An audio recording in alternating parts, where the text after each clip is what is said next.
안녕하세요. 저는 올해 66세, 평생 성실하게만 살아온 평범한 아버지입니다. 오늘 이렇게 제 이야기를 들려드리는 이유는 혹시 저와 같은 실수를 하실 분들이 계실까 봐서입니다. 지금 제가 얼마나 후회하고 있는지, 얼마나 부끄러운지 말로 다 표현할 수가 없어요. 라스베이거스 카지노에서 제가 잃은 돈이 무려 10만 달러입니다. 우리 돈으로 약 1억 3천만 원이에요. 이 돈이 어떤 돈인지 아시나요? 제가 35년 동안 성실하게 일하면서 한 푼 두 푼 모은 노후를 위해 준비한 전 재산의 절반이 넘는 돈이었습니다. 지금도 그 숫자를 떠올리면 가슴이 철렁 내려앉아요. 어떻게 제가 그런 일을 저질렀는지, 어떻게 그렇게 될 수 있었는지 정말 믿어지지가 않습니다. 저는 평생 도박이라고는 설날에 가족들과 하는 화투 말고는 해본 적이 없는 사람이었어요. 술도 거의 안 마시고 담배도 젊은 시절에 끊었고 그저 성실하게만 살아왔습니다. 한국에서 중소기업 격리부장으로 35년을 근무했어요. 매일 아침 7시에 출근해서 저녁 늦게까지 일하고 주말에도 회사 일이 있으면 나갔고 그렇게 성실하게 살면서 가족들을 뒷바라지했습니다. 아내와 결혼해서 두 아들을 키웠는데 큰아들은 의사가 됐고 작은 아들은 엔지니어가 됐어요. 두 아들 다 미국에서 자리를 잡았죠. 제가 그 아이들 키우면서 얼마나 절약했는지 몰라요. 점심도 집에서 싸가지고 다니고 옷도 몇 년씩 입고 다니고 가족 여행도 거의 안 가면서 아이들 교육비 대느라 허리띠 졸라맸습니다. 그렇게 평생을 살아왔는데 어떻게 제가 그런 바보 같은 짓을 했는지 정말 모르겠어요. 5년 전에 큰아들이 미국으로 이주하라고 했어요. 손주들도 보고 싶고 아들이 걱정된다고 하니까 결국 결심했죠. 그때까지만 해도 저는 한국에서 계속 일하고 싶었어요. 아직 몸도 건강했고 회사에서도 저를 필요로 했거든요. 하지만 아내가 손주들 보고 싶다고 하시고 아들도 자꾸 오라고 하니까 2020년에 미국으로 이주했습니다. 캘리포니아 어바인이라는 곳에 자리를 잡았는데 처음엔 정말 좋았어요. 날씨도 좋고 집도 크고 손주들도 예쁘고요. 그런데 시간이 지나면서 문제가 생기기 시작했어요. 우선 언어가 문제였습니다. 저는 영어를 거의 못해요. 학창 시절에 배운 게 전부라서 간단한 인사말 정도밖에 못하거든요. 그러니까 병원을 가도 은행을 가도 마트를 가도 늘 불편했어요. 혼자서는 아무것도 할 수 없는 상황이 됐죠. 더 큰 문제는 할 일이 없다는 거였어요. 한국에서는 매일 바쁘게 일했는데 여기서는 정말 할 일이 없었어요. 아들은 의사라서 매일 바쁘고 며느리도 간호사라서 늘 일하고 손주들은 학교 가고 학원 가고 친구들과 놀고 그러니까 저 혼자 집에 있는 시간이 너무 많았어요. 아내는 그나마 요리하고 집안일하고 손주들 돌보고 그래서 바쁜데 저는 정말 아무것도 할 일이 없었습니다. 한국에서는 회사에서 부장이었잖아요. 직원들이 저를 찾고 회사 일로 바쁘고 그래도 사회에서 필요한 사람이라는 느낌이 있었는데 여기서는 정말 무용지물이 된 기분이었어요. 그러던 어느 날 한인교회에서 만난 친구가 라스베이거스 여행을 가자고 했어요. 그 친구도 저와 비슷한 상황이었어요. 한국에서 공무원으로 일하다가 자녀 따라 미국에 온 분이었는데 역시 할 일이 없어서 답답해하고 있었거든요. 처음에는 라스베이거스라고 하니까 좀 부담스러웠어요. 저는 도박을 해본 적이 없으니까요. 하지만 그 친구가 그러더라고요. 도박하러 가는 게 아니라 구경만 하고 쇼도 보고 맛있는 것도 먹고 그러러 간다고요. 그래서 한번 가보기로 했어요. 정말 구경만 하려고 갔었습니다. 2022년 3월이었는데 라스베이거스에 도착하니까 정말 화려했어요. 제가 살면서 그런 곳은 처음 봤거든요. 호텔들이 얼마나 큰지, 얼마나 화려한지, 그리고 카지노는 또 얼마나 웅장한지 정말 신기했어요. 처음에는 정말 구경만 했어요. 슬롯 머신에서 게임하는 사람들 구경하고 테이블에서 카드 게임하는 것 구경하고 그랬죠. 그런데 친구가 조금 해보자고 하더라고요. 슬롯 머신에 20달러만 넣고 해보자고요. 저는 처음에 싫다고 했어요. 그런데 친구가 그러더라고요. 미국 와서 구경도 할 겸 경험 삼아 한번 해보는 거라고 20달러가 뭐가 아깝냐고요. 그래서 정말 마지못해 해봤어요. 슬롯 머신에 20달러를 넣고 버튼을 눌렀는데 그게 제 인생을 망친 첫 번째 버튼이었습니다. 놀라운 건 그때 제가 80달러를 땄어요. 20달러 넣어서 100달러가 나온 거예요. 그 순간 느낌이 어땠는지 아시겠어요? 정말 짜릿했어요. 마치 복권에 당첨된 기분이었어요. 제가 평생 그런 기분을 느껴본 적이 없었거든요. 35년 동안 매일같이 똑같은 일 반복하면서 살았는데 그런 흥분을 느껴본 적이 없었어요. 그날 저희는 60달러 정도 따서 좋은 기분으로 호텔로 돌아왔어요. 친구는 그러더라고요. 운이 좋았다고 다음에 또 와보자고요. 그날 밤에 잠을 못 잤어요.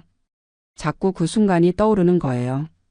버튼을 누르고 기계에서 소리가 나면서 돈이 나오던 그 순간이요.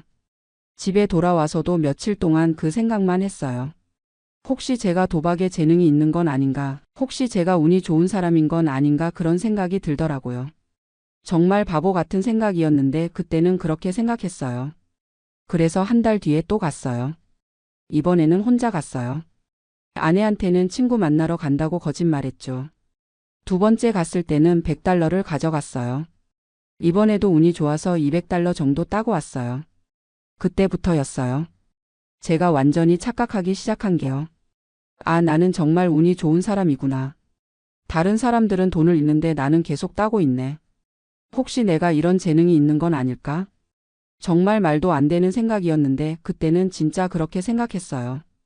그 뒤로 한 달에 한두 번씩 라스베이거스에 가기 시작했어요. 어바인에서 라스베이거스까지 차로 4시간 정도 거리거든요. 그리 멀지 않으니까 당일치기로도 갈 수 있었어요. 처음 몇 달은 정말 운이 좋았어요. 가끔 조금 잃기도 했지만 대부분 따고 왔거든요. 많을 때는 500달러까지도 땄어요. 그러니까 제가 완전히 자신감이 생긴 거예요. 아, 정말 나는 다른 사람과 다르구나. 나는 카지노에서 돈을 딸 수 있는 사람이구나. 그때 제가 얼마나 교만했는지 몰라요. 평생 성실하게 살면서 돈을 모았는데 이제는 더 쉬운 방법으로 돈을 벌 수 있다고 생각했어요. 그런 생각을 하면서도 한편으로는 죄책감이 있었어요. 아내한테 거짓말하고 가는 것도 그렇고 도박을 한다는 것 자체가 제 양심에 맞지 않았거든요. 하지만 돈을 따는 재미가 너무 컸어요. 그리고 무엇보다 그 짜릿한 느낌을 잊을 수가 없었어요. 평생 똑같은 일상만 반복하다가 처음 느껴보는 자극이었거든요. 그 자극이 마약 같았어요. 6개월 정도 그렇게 다니면서 전체적으로는 2,000달러 정도 땄어요. 그러니까 제가 완전히 확신하게 된 거예요. 나는 정말 카지노에서 돈을 딸 수 있는 사람이다.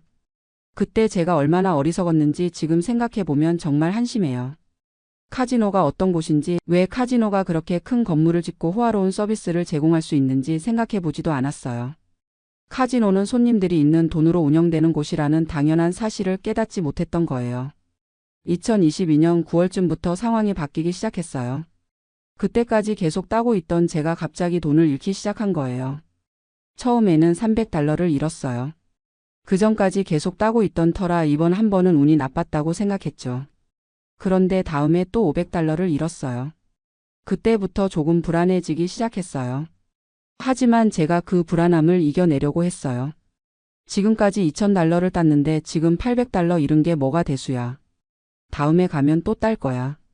그런 생각으로 계속 갔어요. 그런데 계속 잃더라고요. 그때부터 제가 정말 위험한 길로 빠져들기 시작했어요.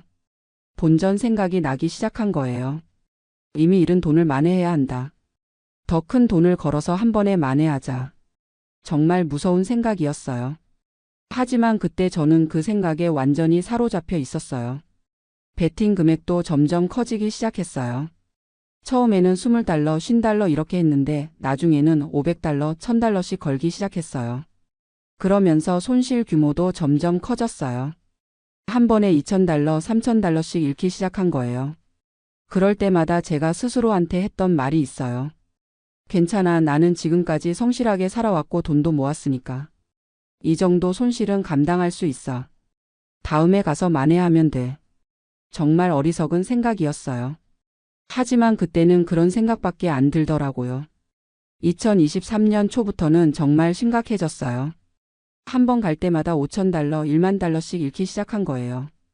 그때쯤 되니까 아내가 눈치를 채기 시작했어요. 제가 자꾸 외출하고 돈 쓰는 것도 늘어나고 그리고 무엇보다 제 표정이나 기분이 계속 안 좋았거든요. 아내가 물어봤어요. 요즘 왜 자꾸 나가냐고, 어디 가느냐고요. 저는 그때마다 거짓말했어요. 병원 간다고, 한인회 모임 간다고, 친구 만나러 간다고 그랬죠. 거짓말할 때마다 양심의 가책이 들었어요. 평생 아내한테 거짓말해 본 적이 없었는데 그때부터 거짓말을 하기 시작한 거예요. 하지만 멈출 수가 없었어요. 잃은 돈을 생각하면 더 이상 후퇴할 수 없다는 생각만 들었어요. 그해 여름쯤에는 제가 정말 위험한 상황에 빠져 있었어요. 총 손실이 5만 달러를 넘어가고 있었거든요. 그때부터 제가 은퇴 자금에 손을 대기 시작했어요. 처음에는 절대 안 되는 줄 알았는데 손실이 커지니까 결국 그 돈에 손을 댈 수밖에 없었어요. 평생 모은 은퇴 자금을 카지노에 가져가서 도박에 쓰기 시작한 거예요. 그때 제 기분이 어땠는지 아시겠어요? 정말 죄인이 된 기분이었어요. 35년 동안 한 푼 두 푼 모은 소중한 돈을, 노후를 위해 준비한 돈을 그런 곳에 쓰다니요. 하지만 그때는 이미 제 정신이 아니었어요. 이번 한 번만 크게 걸어서 지금까지 잃은 돈을 다 만회하자. 그러면 다시는 안 할 거야. 그런 생각만 들었어요. 2023년 11월 제가 인생에서 가장 어두운 하루를 맞았어요. 그날 저는 3만 달러를 가지고 카지노에 갔어요. 정말 마지막이라고 생각하면서요. 이번에 딸 수 있는 만큼 따고 못 따면 정말 끝내겠다고 다짐하면서 갔어요. 하지만 그날 제가 가져간 3만 달러를 단 몇 시간 만에 다 잃었어요. 바카라라는 게임에서 계속 잃었어요. 마지막에는 정말 자포자기하는 심정으로 남은 돈을 다 걸었는데 그것도 잃었어요. 그 순간 제가 얼마나 절망스러웠는지 모를 거예요. 정말 세상이 무너지는 느낌이었어요. 카지노 밖으로 나와서 주차장에서 한참을 울었어요. 66살 노인이 사람들 눈도 신경 쓰지 않고 그냥 펑펑 울었어요. 집에 돌아가는 4시간 동안 정말 죽고 싶었어요. 어떻게 아내한테 말하지, 어떻게 아들들한테 말하지, 그런 생각만 들었어요. 그날 밤에 계산해 보니까 제가 잃은 돈이 총 10만 달러더라고요. 1억 3천만 원이요. 그 돈이 어떤 돈인지 아시죠? 제가 35년 동안 성실하게 일하면서 모은 돈이고 아내와 함께 노후를 위해 준비한 소중한 돈이었어요. 그런 돈을 제가 1년 반 만에 다 날려버린 거예요. 정말 어떻게 그런 일이 일어날 수 있는지 저도 모르겠어요. 그 다음 며칠은 정말 지옥 같았어요. 아내 얼굴을 볼 수가 없었어요. 밥도 제대로 못 먹고 잠도 못 자고 그냥 하루하루가 고통이었어요. 일주일 정도 그렇게 지내다가 결국 큰아들한테 전화했어요. 더 이상 혼자 감당할 수 없었거든요. 아들한테 사실대로 다 말했어요. 제가 카지노에서 도박을 했다고 10만 달러를 잃었다고 정말 미안하다고 말했죠. 아들이 처음에는 믿지 못하더라고요. 평생 그렇게 성실하게 사신 아버지가 도박을 했다는 게 믿어지지 않는다고 했어요.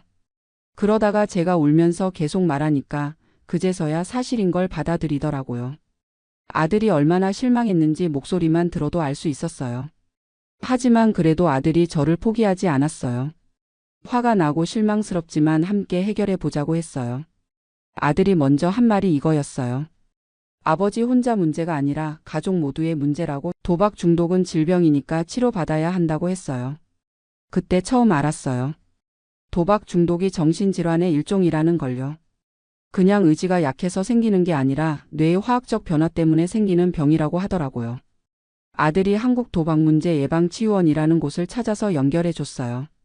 미국에 있어도 한국어로 상담받을 수 있다고 했어요. 처음에는 상담받는 게 창피했어요. 66살 된 사람이 도박 중독 치료받는다는 게 부끄러웠거든요. 하지만 상담사 선생님이 정말 따뜻하게 도와주시더라고요. 제가 겪고 있는 게 흔한 일이라고 부끄러워할 필요 없다고 하시면서 용기를 주셨어요. 상담을 받으면서 알게 된 게 많았어요. 도박을 할 때 뇌에서 도파민이라는 물질이 나온다고 해요.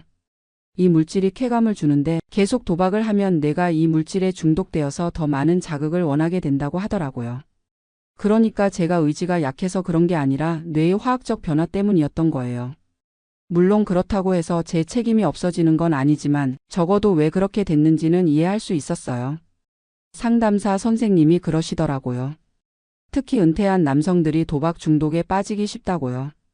갑자기 할 일이 없어지고 사회적 지위가 사라지고 그러면서 공허함과 외로움을 느끼는데 도박이 그 빈자리를 채워주는 것처럼 느껴진다고 하시더라고요. 정말 제 상황과 정확히 맞아떨어졌어요. 그리고 상담을 받으면서 가장 중요한 걸 배웠어요. 도박 중독은 혼자서는 절대 이겨낼 수 없다는 거예요. 가족의 도움과 전문가의 치료가 반드시 필요하다고 하더라고요. 아들과 상의해서 아내한테도 사실을 말하기로 했어요. 정말 어려운 결정이었어요. 평생 저를 믿고 따라준 아내한테 어떻게 이런 말을 할 수 있을까 싶었거든요. 하지만 숨기고 있을 수는 없었어요.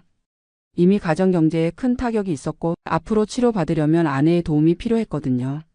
어느 날 저녁 아내와 둘이 앉아서 이야기했어요. 제가 도박을 했다고 10만 달러를 잃었다고 말씀드렸어요. 아내가 처음에는 뭔 소리냐고 하시더라고요. 그러다가 제가 진짜라고 하니까 한참 동안 아무 말씀도 안 하시더라고요. 그러고는 우시기 시작했어요. 얼마나 배신감을 느꼈을까요? 평생 믿고 살았던 남편이 그런 짓을 했다니까요.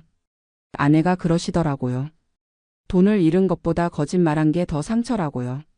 왜 진작 말하지 않았냐고 혼자 끙끙 앓으면서 왜 가족을 속였냐고 하시더라고요. 정말 죄송했어요. 무릎 꿇고 사과드렸어요. 다시는 그런 일 없을 거라고 치료받아서 꼭 나을 거라고 약속드렸죠. 아내가 하루 종일 우시고 화내시더니 다음날 말씀하시는 게 그래도 포기할 수는 없다고 함께 이겨내 보자고 하시더라고요. 정말 고마웠어요.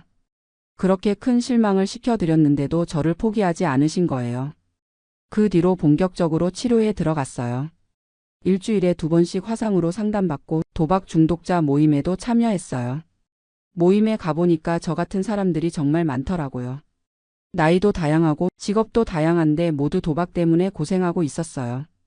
어떤 분은 저보다 더 많은 돈을 잃으신 분도 있었고 어떤 분은 집까지 팔게 된 분도 있었어요. 그분들 이야기 듣다 보니까 제가 얼마나 위험한 길을 걸었는지 깨달았어요. 조금만 더 늦었으면 저도 집까지 팔 뻔했구나 싶었어요. 모임에서 배운 게 많았어요. 가장 중요한 건 하루하루 도박하지 않는 것이라고 하더라고요. 완전히 끊었다고 생각하지 말고 오늘 하루만 도박하지 않겠다고 매일 다짐하라고 했어요. 그리고 도박하고 싶은 충동이 들 때마다 다른 일로 주의를 돌리라고 했어요. 운동을 하거나 산책을 하거나 가족과 대화를 하거나 그렇게 하라고 하더라고요. 저는 운동을 시작했어요. 매일 아침 1시간씩 산책하고 동네 헬스장에 등록해서 운동도 했어요. 그리고 한인 커뮤니티에서 봉사활동도 시작했어요. 새로 이민 온 분들 정착 도와드리는 일이었는데 그런 일을 하다 보니까 제가 필요한 사람이라는 느낌이 들더라고요. 아내도 많이 도와주셨어요. 제가 우울하거나 불안할 때마다 옆에서 격려해 주시고 함께 산책도 해주시고 그리고 무엇보다 저를 믿어주셨어요. 손주들과 보내는 시간도 늘렸어요. 아들이 그러더라고요. 손주들과 시간 보내는 게 치료에 도움이 된다고요. 정말 그랬어요. 손주들과 놀아주고 공원에 가서 같이 운동하고 책도 읽어주고 그러다 보니까 마음이 많이 편해졌어요. 그렇게 1년이 지났어요. 2024년 11월 제가 마지막으로 카지노에 간 지 정확히 1년이 됐어요. 그 1년 동안 단 한 번도 도박하지 않았어요. 처음에는 정말 힘들었어요. 특히 처음 3개월은 거의 매일 카지노 생각이 났어요. 하지만 시간이 지나면서 점점 나아졌어요. 지금은 카지노 생각이 거의 안 나요. 가끔 생각날 때가 있지만 곧바로 다른 생각으로 넘어가요. 잃은 10만 달러는 돌아오지 않아요. 하지만 그 돈보다 더 소중한 걸 되찾았어요. 가족의 신뢰와 제 자신의 자존감이요. 아내와의 관계도 예전보다 더 좋아졌어요.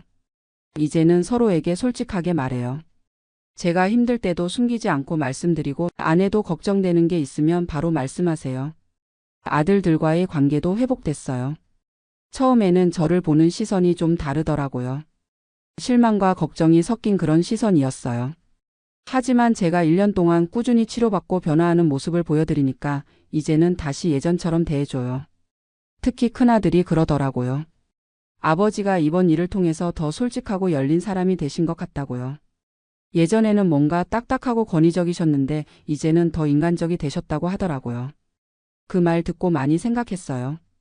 혹시 제가 평생 너무 완벽한 사람이 되려고 노력했던 건 아닌가 싶었어요.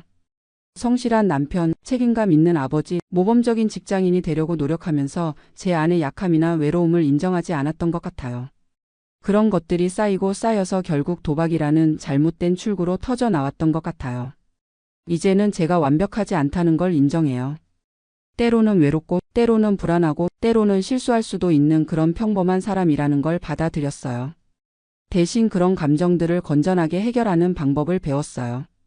운동도 하고, 봉사활동도 하고, 가족들과 대화도 하고, 필요하면 상담도 받고요. 지금 제 일상은 정말 평범해요. 아침에 일어나서 산책하고 아내와 함께 장 보고 요리하고 오후에는 헬스장 가거나 봉사활동하고 저녁에는 손주들과 놀아주고 그래요. 예전에 그런 일상이 지루하다고 생각했는데 이제는 그런 평범한 일상이 얼마나 소중한지 알아요. 도박을 했을 때는 매일이 롤러코스터 같았어요. 땄을 때는 하늘을 날 것 같고 잃었을 때는 지옥에 떨어진 것 같고 그랬거든요. 하지만 그런 극단적인 감정은 결국 사람을 망가뜨리는 것 같아요. 지금처럼 평온하고 안정된 감정이 훨씬 좋아요. 요즘 제가 가장 행복한 순간은 언제인지 아세요? 손주들과 공원에서 놀 때예요. 아내와 함께 저녁 산책할 때예요. 봉사활동에서 다른 분들 도와드릴 때예요. 그런 순간들이 카지노에서 돈 땄을 때보다 훨씬 더 깊고 진짜 같은 행복을 줘요. 혹시 지금 제 이야기를 듣고 계신 분 중에 비슷한 고민을 가지신 분이 계실까 봐서 몇 가지 말씀드리고 싶어요. 먼저 도박은 절대 돈을 벌 수 있는 방법이 아니에요. 카지노는 손님들이 돈을 잃게 설계된 곳이에요. 가끔 따는 사람이 있지만 그건 카지노가 더 많은 손님을 끌어들이기 위한 미끼예요. 장기적으로는 반드시 잃게 되어 있어요. 제가 처음 몇 달 동안 돈을 딴 것도 그런 미끼였던 거예요.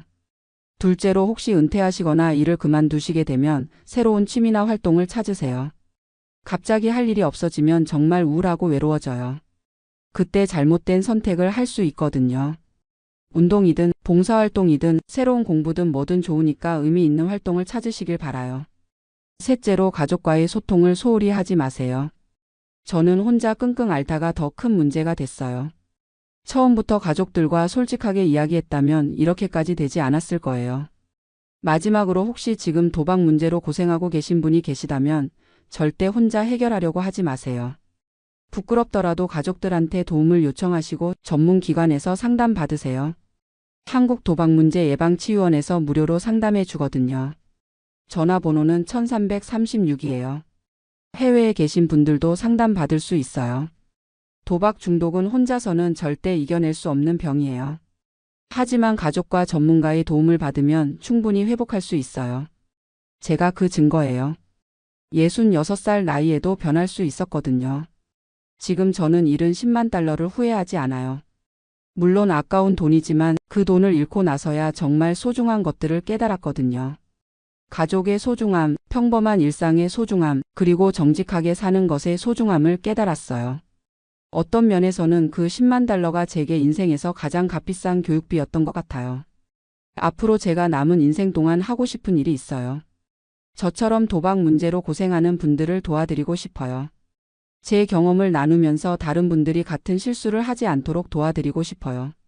그리고 이미 문제를 겪고 계신 분들에게는 회복할 수 있다는 희망을 드리고 싶어요. 사실 오늘 이렇게 제 이야기를 들려드리는 것도 그런 마음에서예요. 제가 겪은 고통을 다른 분들은 겪지 않으셨으면 좋겠어요. 마지막으로 제 가족들에게 다시 한번 감사하다는 말씀을 드리고 싶어요. 저를 포기하지 않고 끝까지 믿어준 아내, 실망했지만 도와준 아들들, 그리고 할아버지를 변함없이 사랑해준 손주들에게 정말 고마워요. 혹시 지금 이 이야기를 듣고 계신 분들 중에 가족 중에 도박 문제를 가진 분이 계시다면 포기하지 마세요. 화나고 실망스럽겠지만 함께 이겨낼 수 있어요. 그리고 본인이 도박 문제를 겪고 계신다면 용기 내서 도움을 요청하세요. 부끄러운 일이 아니에요.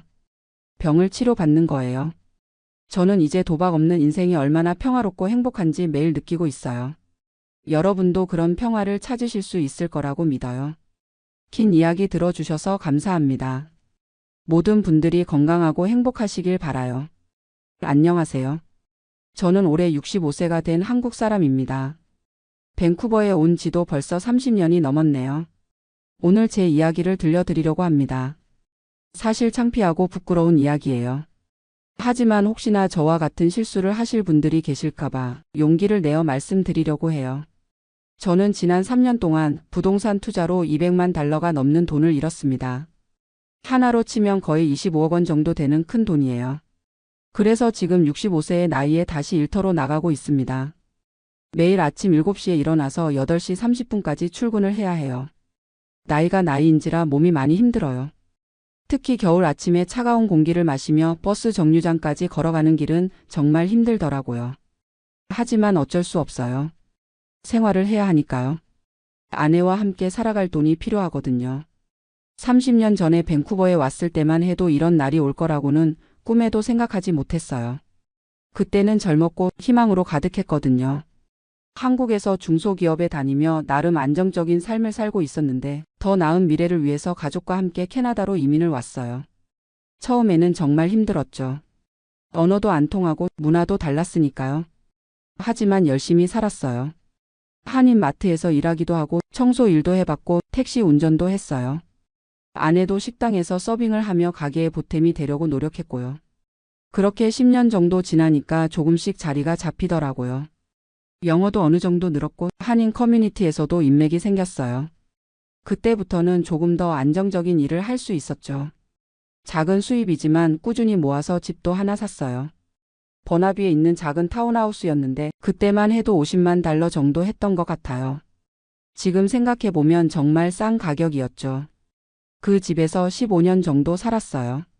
그동안 두 아이도 키웠고 아이들이 대학을 졸업할 때까지 열심히 일했어요. 다행히 아이들은 둘 다 좋은 직장을 구했고 독립해서 잘 살고 있어요. 50대 후반이 되니까 은퇴를 생각하게 되더라고요. 그동안 모은 돈도 어느 정도 있었고 집값도 많이 올라서 100만 달러가 넘었거든요. 캐나다 연금도 받을 수 있고 한국에서 받은 연금도 조금 있어서 그럭저럭 살 수 있을 것 같았어요. 그런데 문제는 그때부터 시작되었어요. 밴쿠버 부동산 가격이 미친 듯이 오르기 시작한 거예요. 2019년쯤부터였던 것 같아요. 코로나가 시작되면서 금리가 엄청 낮아졌거든요. 그러니까 사람들이 너도 나도 집을 사기 시작한 거죠. 저희 집 근처에서도 매주 집이 팔렸어요. 그것도 리스팅 가격보다 훨씬 비싸게 팔리더라고요. 어떤 집은 50만 달러나 더 비싸게 팔리기도 했어요. 처음에는 그냥 구경만 했어요. 우리 집값도 올라서 좋다고 생각했거든요. 그런데 한인 친구들 사이에서 부동산 투자 이야기가 나오기 시작했어요. 교회에서 만난 김 아저씨가 먼저 시작했어요. 작은 콘도 하나를 사서 렌트를 주고 있다고 하더라고요. 월세로 모기지도 다 나오고 집값도 계속 오르고 있으니까 완전 공짜로 돈을 버는 것 같다고 했어요. 그 이야기를 듣고 나니까 저도 관심이 생기더라고요. 그동안 은행에 넣어둔 돈이 거의 이자도 안 나오고 있었거든요. 부동산에 투자하면 훨씬 수익률이 좋을 것 같았어요. 아내한테 이야기해봤더니 처음에는 반대했어요. 우리 나이에 무슨 투자냐, 안전하게 살자고 했거든요. 하지만 저는 계속 설득했어요. 집값이 이렇게 오르고 있는데 가만히 있으면 바보라고 지금이 기회라고 했죠. 그래서 먼저 작은 콘도부터 시작해보기로 했어요. 버나비에 있는 1베드룸 콘도였는데 60만 달러 정도 했어요. 우리 집을 담보로 해서 모기지를 받았어요. 그때 금리가 정말 낮았거든요. 2%도 안 됐던 것 같아요. 월세는 2,200달러 정도 받을 수 있었고 모기지 페이먼트가 2,000달러 정도였으니까 매달 200달러씩 남는 셈이었어요. 거기에 집값까지 오르고 있으니까 정말 좋은 투자라고 생각했죠. 실제로 처음 6개월 동안은 정말 순조로웠어요. 세입자도 좋은 사람이 들어왔고 월세도 빠지지 않고 나왔어요. 그리고 집값은 계속 올랐죠. 6개월 만에 그 콘도가 70만 달러까지 올랐어요. 겨우 6개월 만에 10만 달러를 번 셈이었어요. 하나로 1억 원 넘게 번 거죠. 그때 욕심이 났어요. 이렇게 쉽게 돈을 벌 수 있는데 왜 더 크게 하지 않을까 싶었거든요. 그래서 두 번째 투자를 시작했어요. 이번에는 코키틀람에 있는 타운하우스였어요. 90만 달러 정도 하는 집이었는데 월세는 3천 달러 정도 받을 수 있었어요. 이번에도 우리 집과 첫 번째 콘도를 담보로 해서 모기지를 받았어요. 물론 리스크가 있다는 걸 알고 있었지만 그때는 집값이 계속 오를 것 같았거든요. 실제로 그 타운하우스도 6개월 만에 100만 달러를 넘었어요. 또 10만 달러를 번 셈이었죠. 그때 저는 완전히 부동산 투자에 빠져 있었어요. 매일 부동산 웹사이트를 보면서 매물을 찾아봤고 리얼터와도 자주 연락했어요. 한인 커뮤니티에서도 부동산 투자로 성공한 사람이라고 소문이 났어요. 교회에서도 사람들이 저한테 투자 조언을 구하더라고요. 그럴 때마다 기분이 좋았어요. 마치 제가 투자 전문가가 된 것 같았거든요. 그래서 세 번째 투자도 시작했어요. 이번에는 서리에 있는 단독주택이었어요. 130만 달러 정도 하는 큰 집이었는데 베이스먼트까지 포함해서 월세를 4,500달러 정도 받을 수 있었어요. 이때는 좀 무리가 있었어요. 모기지 금액이 너무 커서 월세로는 모기지를 다 커버할 수 없었거든요. 매달 $500 정도는 제가 추가로 내야 했어요. 하지만 집값이 계속 오르고 있으니까 괜찮다고 생각했어요. 몇 개월만 지나면 집값이 더 올라서 그 손실을 다 만회할 수 있을 것 같았거든요. 그런데 2022년 봄부터 상황이 바뀌기 시작했어요. 캐나다 중앙은행에서 금리를 올리기 시작한 거예요. 처음에는 0.25%씩 조금씩 올렸는데 그 다음에는 0.5%, 심지어 0.75%씩 올렸어요. 제가 가진 모기지는 모두 변동금리였거든요. 그때는 변동금리가 고정금리보다 훨씬 싸서 모두 변동금리로 했었어요. 금리가 오르면서 모기지 페이먼트가 급격히 늘어나기 시작했어요. 첫 번째 콘도는 월 페이먼트가 $2,000에서 $2,800로 늘었고 타운하우스는 $3,200에서 $4,400로 늘었어요. 단독주택은 $4,200에서 $5,800까지 늘었죠. 월세 수입은 그대로인데 지출만 계속 늘어나니까 정말 힘들었어요. 매달 $2,000 넘게 적자가 나기 시작했거든요. 그래도 처음에는 버틸 수 있었어요. 그동안 모아둔 돈도 있었고 집값이 금방 다시 오를 것 같았거든요. 하지만 집값은 오르기는커녕 떨어지기 시작했어요.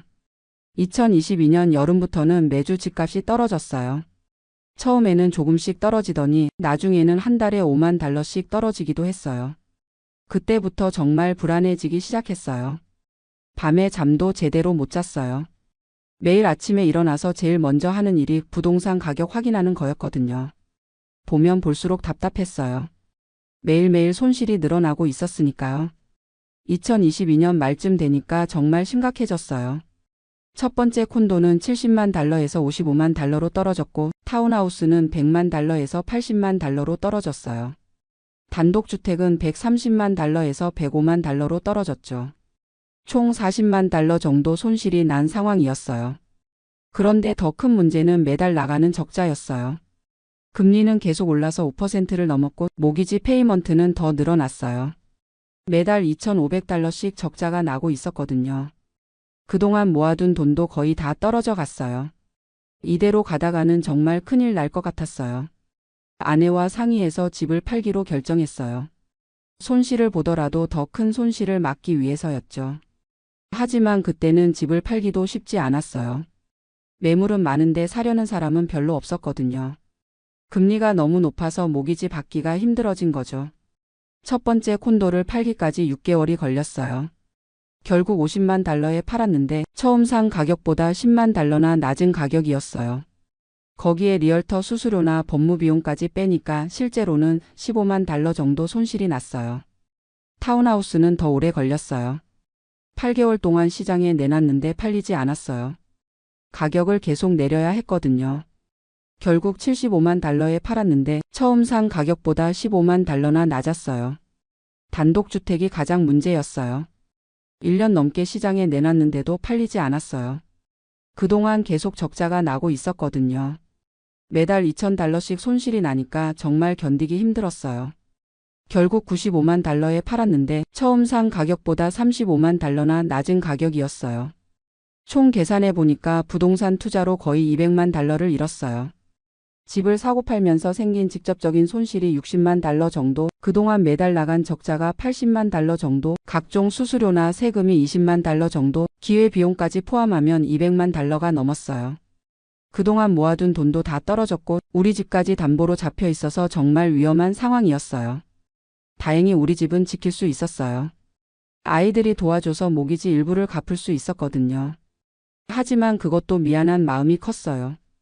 아이들이 고생해서 번 돈을 제 실수 때문에 써야 하는 게 정말 죄송했어요. 그래서 지금 다시 일하고 있는 거예요. 65세의 나이에 말이죠. 처음에는 일자리 구하기가 정말 힘들었어요. 나이도 많고 캐나다에서 쓸만한 경력도 별로 없었거든요. 하지만 포기할 수는 없었어요. 생활해야 하니까요. 지금은 한인마트에서 일하고 있어요. 매일 8시간씩 서서 일해야 해서 다리도 아프고 허리도 아파요. 하지만 어쩔 수 없어요. 월급은 많지 않아요. 시간당 $16 정도 받으니까 한 달에 $2,500 정도 되나요? 그것도 세금 떼고 나면 $2,000 정도밖에 안 돼요. 아내도 다시 일을 시작했어요. 한인 식당에서 파트타임으로 서빙을 하고 있어요. 나이가 나이인지라 풀타임으로 하기는 힘들어서 파트타임으로만 해요. 그래도 부부가 합쳐서 한 달에 3,500달러 정도는 벌 수 있어요.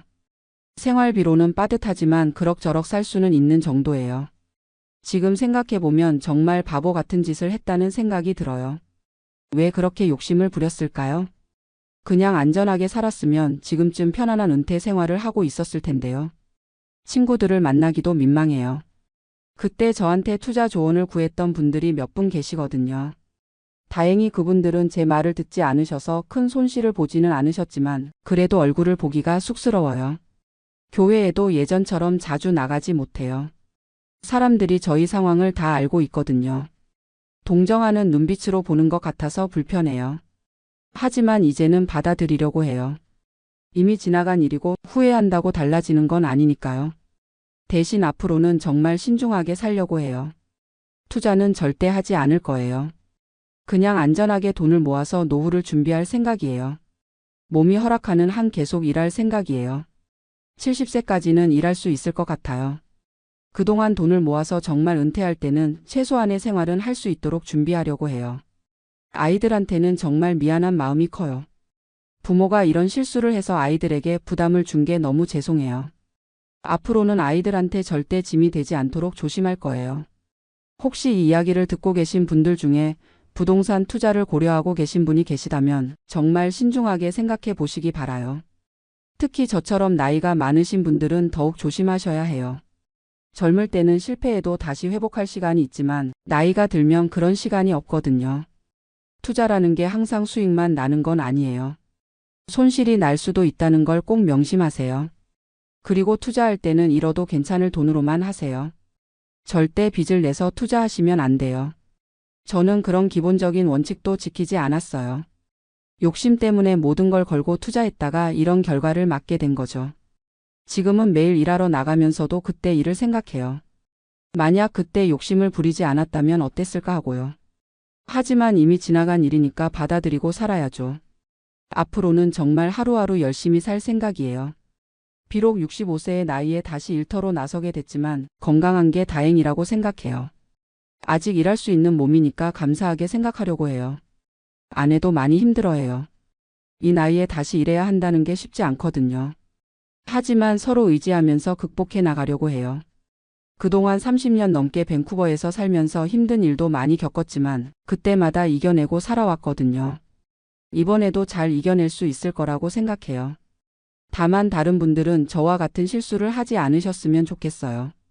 정말 신중하게 생각하시고 안전한 투자만 하시기 바라요. 투자에는 항상 리스크가 따른다는 걸 잊지 마세요. 그리고 나이가 들수록 더욱 보수적으로 투자해야 한다는 것도 명심하세요. 저는 그런 기본적인 것들을 무시했다가 이런 큰 손실을 본 거예요. 여러분은 제가 했던 실수를 반복하지 마시고 안전하고 행복한 노후를 보내시기 바랍니다. 감사합니다. 안녕하세요. 미국 시민권자로 지난 25년간 로스앤젤레스에서 살고 있는 56세 김미영이라고 합니다. 지금 한국에 온 지 4개월째인데요. 처음엔 정말 오랜만에 고향에 와서 기뻤는데 요즘은 이상하게 미국이 그리워지더라고요. 제가 왜 이런 마음을 갖게 됐는지 솔직하게 이야기해 보려고 합니다. 저는 1998년에 남편과 함께 미국으로 이민을 갔어요. 그때 제 나이 29이었고 남편은 31였죠. 남편이 컴퓨터 프로그래머로 H1B 비자를 받아서 갈 수 있게 됐거든요. 그때만 해도 한국은 IMF 외환위기 직후라 경제가 정말 어려웠어요. 남편 회사도 구조조정으로 분위기가 흉흉했고 저도 결혼하고 아이를 가질 생각을 하니까 미래가 불안했거든요. 미국 가는 결정을 내릴 때 부모님이 많이 반대하셨어요. 특히 어머니는 딸을 그렇게 먼 곳으로 보내면 언제 보겠냐고 울면서 말리셨죠. 하지만 저희는 몇 년만 있다가 돌아오겠다고 약속했어요. 그게 벌써 25년이 됐네요. 처음 로스앤젤레스 공항에 내렸을 때의 그 막막함을 아직도 기억해요. 영어는 대학교 때 배운 게 전부였는데 공항 직원이 하는 말을 알아듣기가 정말 힘들더라고요. 남편도 마찬가지였고요. 첫 1년은 정말 힘들었어요. 남편은 회사 일에 적응하느라 매일 밤늦게 들어왔고 저는 집에서 혼자 있는 시간이 너무 길었죠. 영어로 대화할 사람도 없고 마트에 가서 장을 보는 것도 스트레스였어요. 한 번은 감기약을 사러 약국에 갔는데 제가 하는 말을 약사가 못 알아듣더라고요. 계속 엑스큐즈 미라고 하면서 다시 말해달라고 하니까 결국 포기하고 그냥 나온 적도 있어요. 집에 와서 혼자 울었죠. 그래도 시간이 지나면서 조금씩 적응했어요. 한인마트에서 친해진 언니들이 있었고 한국 음식 재료도 쉽게 구할 수 있었거든요. 남편 회사에서도 한국인 동료들을 만나게 됐고요. 2000년에 첫째 아들 준호를 낳았어요. 그때부터 정말 바빠졌죠. 아이 키우는 것도 미국에서는 한국과 많이 달랐어요. 소아과 예약도 미리 해야 하고 응급실은 정말 비싸서 웬만하면 가면 안 되고. 하지만 동시에 미국 생활의 장점도 느끼기 시작했어요. 우선 공기가 정말 깨끗했어요. 로스앤젤레스도 스모그가 있다고 하지만 그때 한국에 비하면 훨씬 맑았거든요. 그리고 아이를 키우는 환경이 좋았어요. 집 근처에 공원이 많고 도서관도 무료로 이용할 수 있고 도서관에서 아이들을 위한 프로그램도 많이 했어요.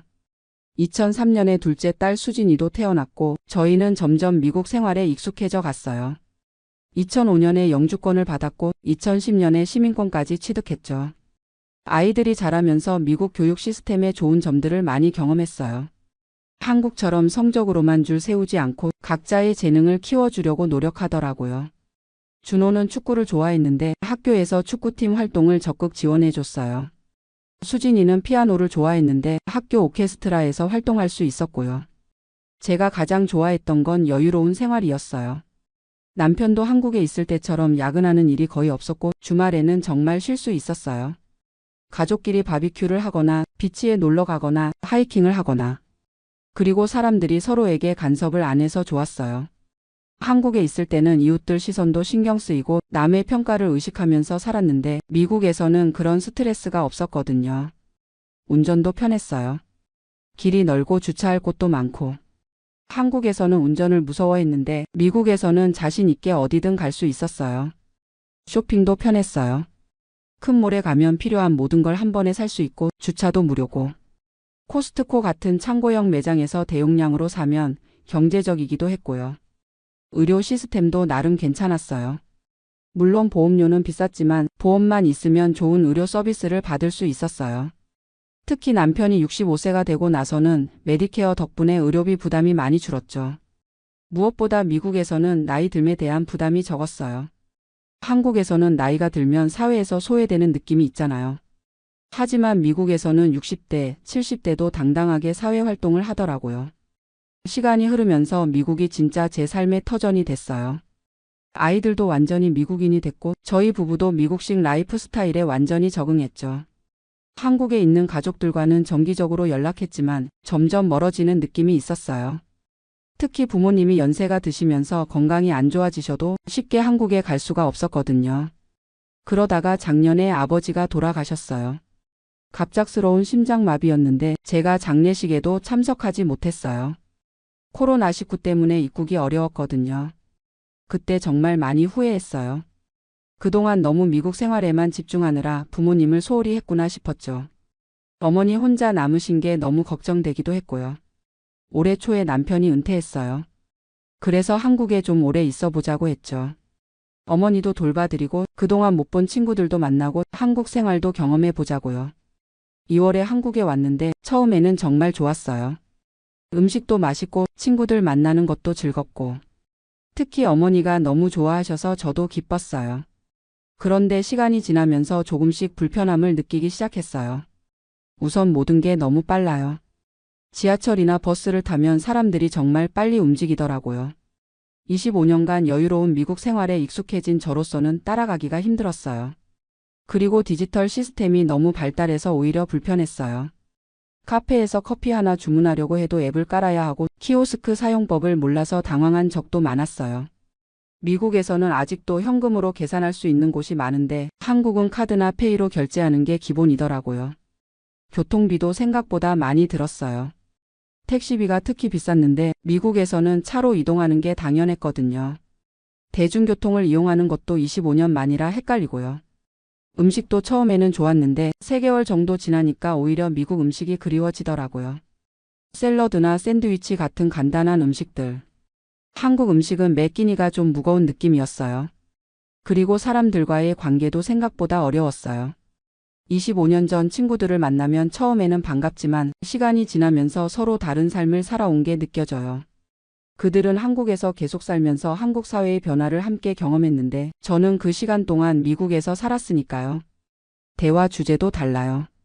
친구들은 한국 드라마나 예능 프로그램 이야기를 하는데 저는 잘 모르니까 끼어들기가 어렵더라고요. 반대로 제가 미국 생활 이야기를 하면 처음에는 신기해하지만 금세 지루해해요. 무엇보다 힘든 건 어머니와의 관계였어요. 물론 어머니를 정말 사랑하고 돌봐드리고 싶지만 25년간 떨어져 살다 보니까 생활 패턴이 너무 달라졌어요. 어머니는 아침 6시에 일어나서 시장에 가시는 걸 좋아하시는데 저는 미국에서 9시나 10시에 일어나는 게 습관이거든요. 어머니는 제가 게으르다고 생각하시고 저는 어머니가 너무 일찍 깨우신다고 생각하고 음식 취향도 달라졌어요. 어머니는 매운 김치와 된장찌개를 매일 차려주시는데 저는 25년간 그런 자극적인 음식을 매일 먹지 않았거든요. 그렇다고 어머니께 입맛이 바뀌었다고 말씀드리기도 어렵고요. 친구들도 비슷한 얘기를 해요. 미영아, 너 완전히 미국 사람 다 됐네라고 하면서요. 농담처럼 하시지만 그 말이 저에게는 좀 상처가 돼요. 그런데 정말 신기한 건 3개월 정도 지나니까 미국 생활이 그리워지기 시작했어요. 우선 우리 집이 그리워졌어요. 로스앤젤레스에 있는 2층 집인데 마당도 있고 차고도 있고 거기서 25년간 아이들을 키웠거든요. 미국에 있는 아이들도 그리웠어요. 준호는 지금 샌프란시스코에서 일하고 있고 수진이는 뉴욕에서 대학원을 다니고 있어요. 한 달에 한 번씩 화상통화를 하지만 직접 만나서 이야기하는 게 그리웠어요. 그리고 미국의 여유로운 분위기가 그리웠어요. 커피숍에서 책 읽으며 느긋하게 시간 보내기, 공원에서 산책하기, 마트에서 천천히 장보기. 한국은 모든 게 너무 빨라서 숨이 차더라고요. 운전도 그리웠어요.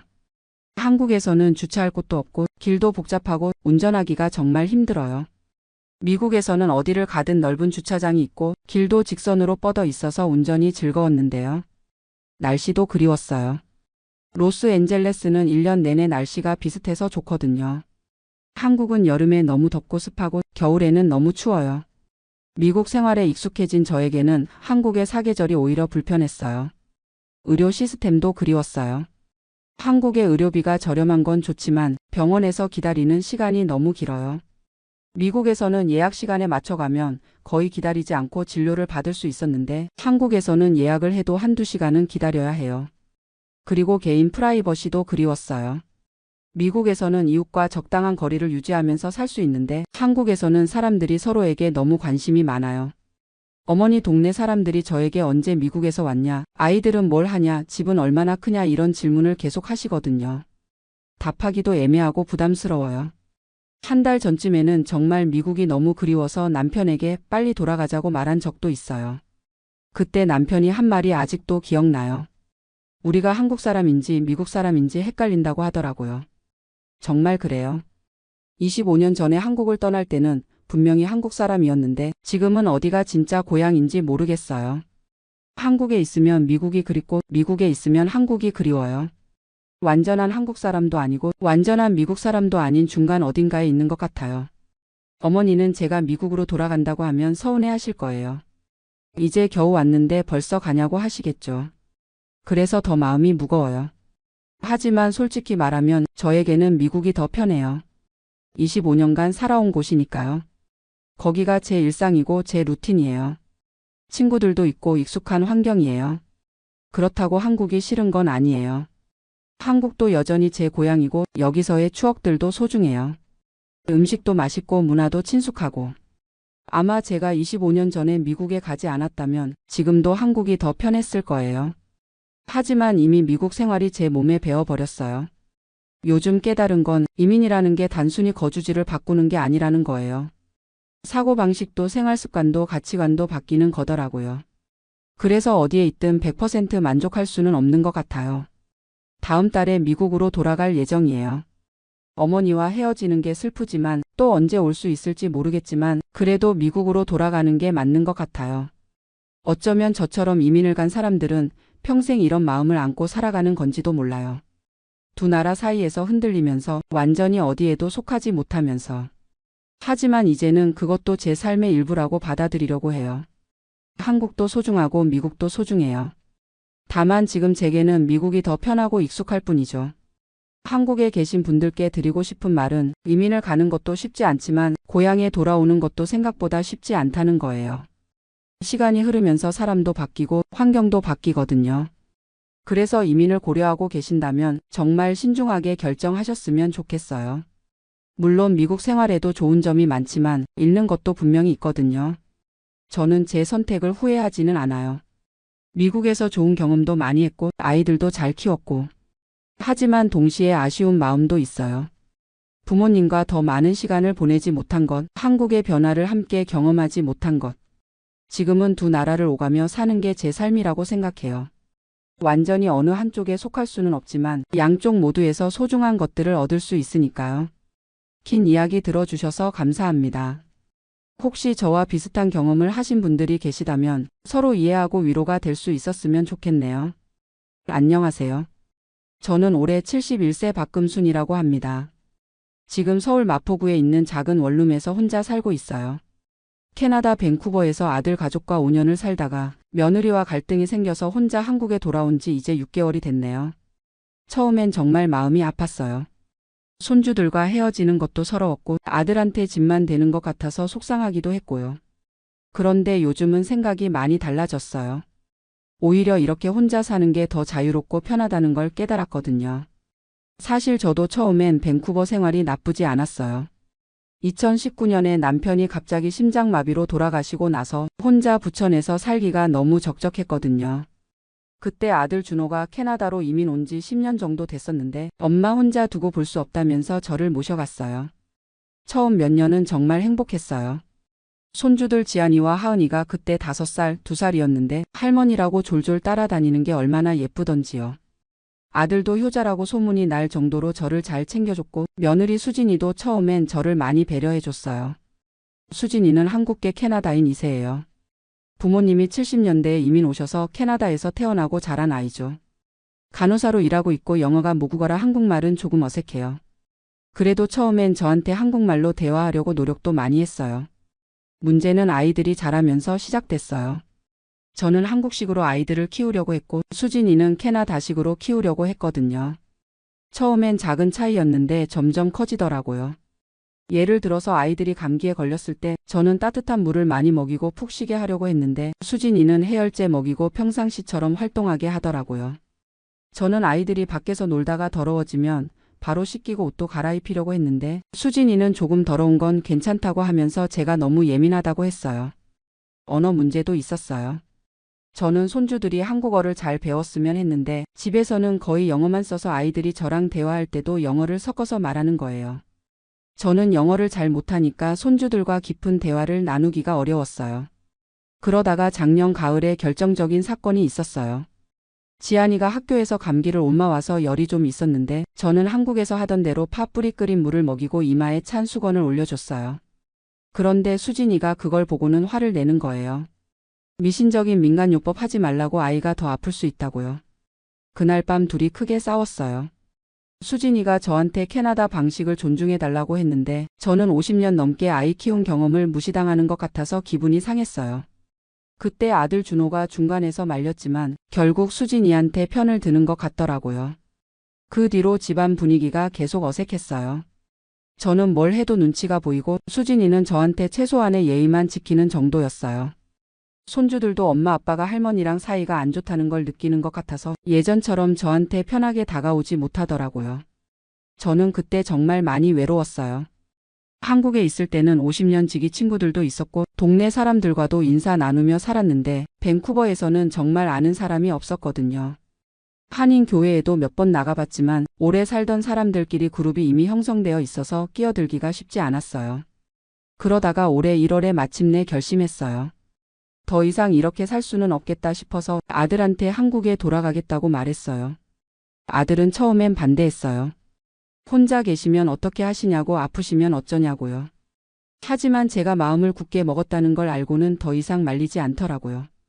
수진이는 솔직히 안도하는 것 같았어요. 물론 겉으로는 아쉽다고 했지만요. 가장 힘든 건 손주들과 헤어지는 거였어요. 지안이는 할머니가 왜 가야 하냐고 울면서 매달렸고 하은이는 뭔지 잘 모르면서도 언니가 우니까 같이 울더라고요. 그때는 정말 가슴이 미어질 것 같았어요. 하지만 돌아와 보니 한국이 좋더라고요. 인천공항에 내렸을 때 김치찌개 냄새가 나는 것만으로도 눈물이 났어요. 아, 이게 내 나라구나 싶었거든요. 마포구에 원룸을 얻었는데 월세가 45만 원이에요. 방은 작지만 혼자 살기엔 충분하고 지하철역도 가깝고 시장도 가까워서 생활하기 편해요. 무엇보다 김치 냉장고 돌아가는 소리를 들으면서 잠들 수 있다는 게 얼마나 좋은지 몰라요. 처음 한 달은 적응하기가 힘들었어요. 5년 동안 손주들 돌보는 게 일상이었는데 갑자기 혼자가 되니까 뭘 해야 할지 모르겠더라고요. 하루 종일 텔레비전만 보다가 저녁에 울기도 했어요. 그런데 점점 달라지기 시작했어요. 눈치 보지 않고 하고 싶은 대로 할 수 있다는 게 이렇게 좋은 줄 몰랐거든요. 아침에 일어나서 창문을 활짝 열고 환기를 시키고 좋아하는 트로트를 크게 틀어놓고 청소하고 점심때 혼자 막걸리 한잔 하면서 드라마 보고요. 캐나다에서는 이런 게 다 눈치 보였어요. 한국 음악 틀면 시끄럽다고 할까봐 작게 틀었고 김치찌개 끓이면 냄새 난다고 할까봐 조심했고 손주들 앞에서 술 마시는 것도 교육에 안 좋다고 해서 못했거든요. 그러다가 2월쯤에 동네 복지관에 가게 됐어요. 처음엔 그냥 구경만 하려고 갔는데 친절한 사회복지사 선생님이 여러 프로그램을 소개해 주시더라고요. 요리교실, 노래교실, 탁구교실, 미술교실 같은 것들이 있다고 하면서요. 제일 먼저 신청한 게 요리교실이었어요.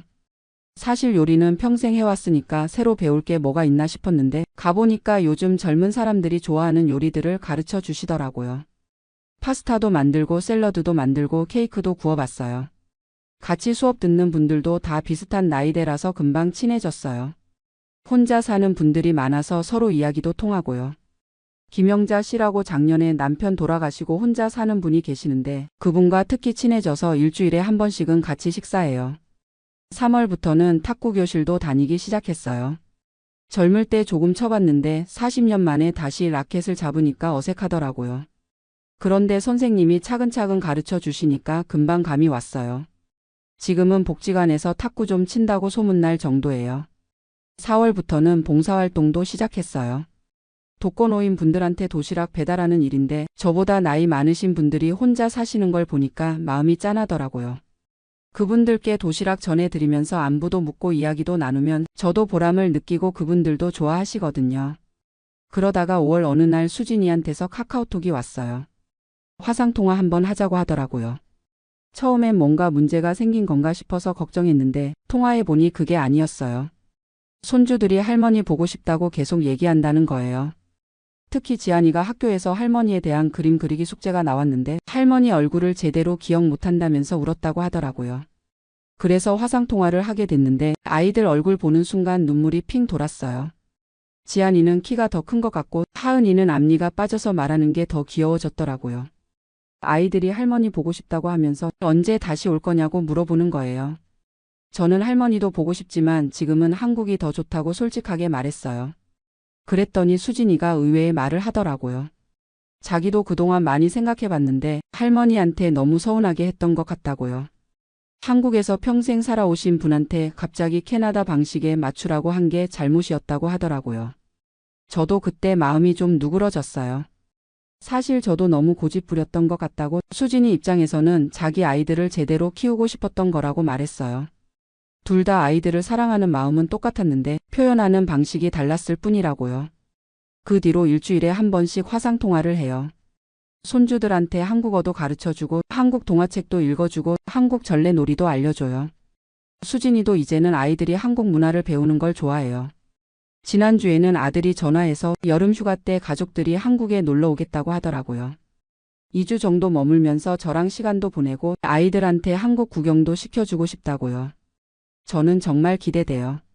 그동안 아이들한테 해주고 싶었던 것들이 많거든요. 경복궁도 구경시켜주고 남산타워도 올라가고 롯데월드도 데려가고 싶어요. 무엇보다 제가 직접 만든 한국 음식을 아이들한테 해주고 싶어요. 그런데 이번엔 조건이 있어요. 2주 후에는 다시 캐나다로 돌아가라고 하지 말라고 했어요. 저는 이제 한국에서 제 인생을 살고 싶다고 분명하게 말했거든요. 아들도 이해한다고 하더라고요. 대신 1년에 한 번은 캐나다에 놀러 오라고 하고 아프거나 외로우면 언제든지 연락하라고 했어요.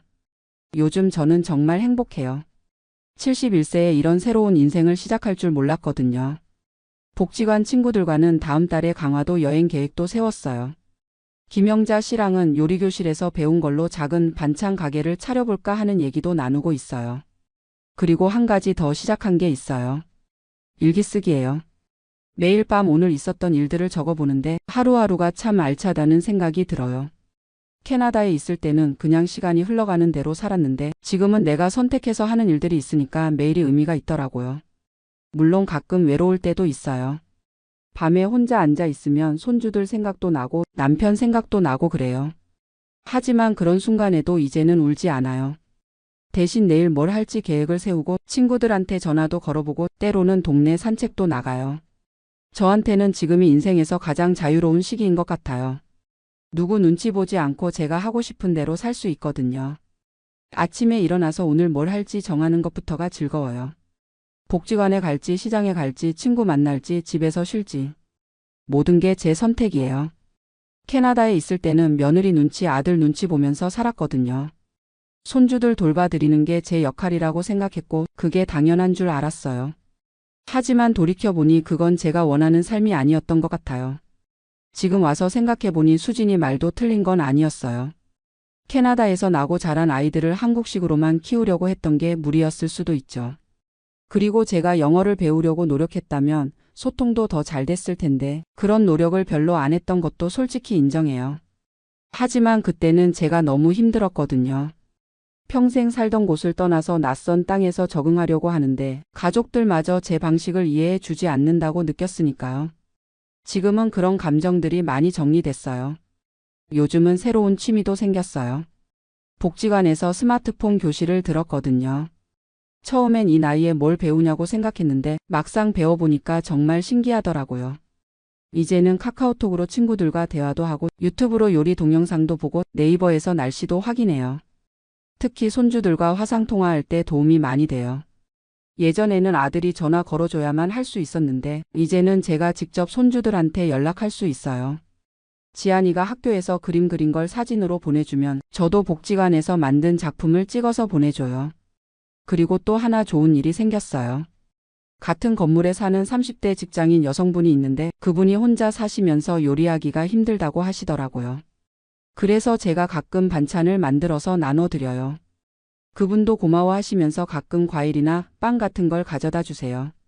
그런 식으로 조금씩 새로운 인연들이 생기고 있어요. 복지관에서 만난 친구들도 있고 봉사활동에서 만난 분들도 있고 동네 단골 가게 사장님들과도 인사 나누고요. 혼자 산다고 외로운 게 아니구나 하는 생각이 들어요. 지난달에는 50년 지기 친구들과 모임도 가졌어요. 제가 캐나다에 있을 때는 못 만났었는데 돌아오니까 다들 반가워하면서 어디 갔었냐고 하더라고요. 친구들 얘기 들어보니 다들 각자 사연이 있더라고요. 한 친구는 남편이 치매에 걸려서 고생하고 있고 또 다른 친구는 아들 며느리와 사이가 안 좋아서 혼자 살고 있고 어떤 친구는 건강이 안 좋아서 수술을 앞두고 있고요. 저만 고생하는 게 아니구나 싶었어요. 그렇게 친구들과 이야기를 나누면서 나이 들어서도 할 수 있는 일들이 많다는 걸 깨달았어요. 김영자 씨는 70세에 컴퓨터를 배워서 이제 온라인 쇼핑도 혼자 해요. 이순덕 씨는 68세에 운전면허를 땄어요. 박순자 씨는 요가를 시작해서 몸이 한결 좋아졌다고 해요. 저도 자극을 받아서 새로운 걸 배워보고 싶어졌어요. 다음 달부터는 복지관에서 하는 서예교실에 등록했어요. 어릴 때 붓글씨를 좀 배웠었는데 다시 시작해보면 좋을 것 같거든요. 마음이 차분해질 것 같기도 하고요. 그리고 친구들과 여행 계획도 세우고 있어요. 가을에 설악산 단풍 구경 가기로 했거든요. 1박 2일로 가는데 벌써부터 기대돼요. 캐나다에서는 이런 자유로운 여행 계획을 세우기가 어려웠거든요. 항상 손주들 스케줄에 맞춰야 했으니까요. 요즘 제가 가장 좋아하는 시간은 저녁 시간이에요. 하루 일과를 마치고 집에 돌아와서 좋아하는 차 한 잔 끓여놓고 발코니에 앉아서 바깥 구경하는 시간이요. 마포구 이 동네가 참 정겹더라고요. 아래쪽에 작은 상가들이 있어서 사람들 오가는 모습도 보이고 저녁 때가 되면 퇴근하는 직장인들도 지나가고요. 그런 일상의 모습들을 보면서 저도 이 동네의 일부가 된 것 같아서 기분이 좋아요. 캐나다에 있을 때는 항상 이방인 같은 느낌이었거든요. 아무리 5년을 살아도 그 동네에 속한 것 같지 않았어요. 여름이 되면 손주들이 와요. 그때는 2주 동안 정말 바쁠 것 같아요. 아이들 데리고 여기저기 구경도 시켜줘야 하고 맛있는 것도 해줘야 하고요. 벌써부터 뭘 해줄지 계획 세우고 있어요. 지안이는 이제 한국어를 제법 잘해요. 화상통화할 때 보니까 발음도 좋아졌고 간단한 동화책 정도는 읽을 수 있더라고요. 하은이는 아직 어리지만 한국어 노래는 잘 따라 불러요. 제가 자장가 불러주면 같이 흥얼거려요. 수진이도 많이 달라졌어요. 요즘은 한국 문화에 대해서 오히려 질문을 많이 해요.